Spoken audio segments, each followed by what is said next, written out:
উনি একজন সাদা মনের মানুষ ছিল, ওনাকে ধরে নিয়ে আসার ঠিক হয় নাই। ওনার মতো লোকে হয় না, উনি একজন পবিত্র মানুষ। আমরা চাই ওনাকে উনি কখনো অন্যায় করছে বলে মনে হয় না। দীর্ঘ 17 বছর যে লড়াই সংগ্রাম করে রাজপথে নিজেকে শক্তিশালী করেছেন, সেই দুষ্ট চক্র মাফিয়া তুষার, সেই পাড়ার সেই কুখ্যাত মাদক কারবারি বর্তমানে সংসদে আছে স্বেচ্ছাসেবকের ষড়যন্ত্র। আমরা কিছুতেই মেনে নিতে পারি না।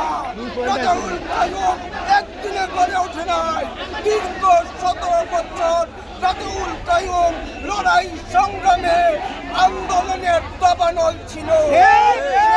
দাবানলকে দমানোর জন্য ষড়যন্ত্রকারীরা আজ চক্রান্ত করছে।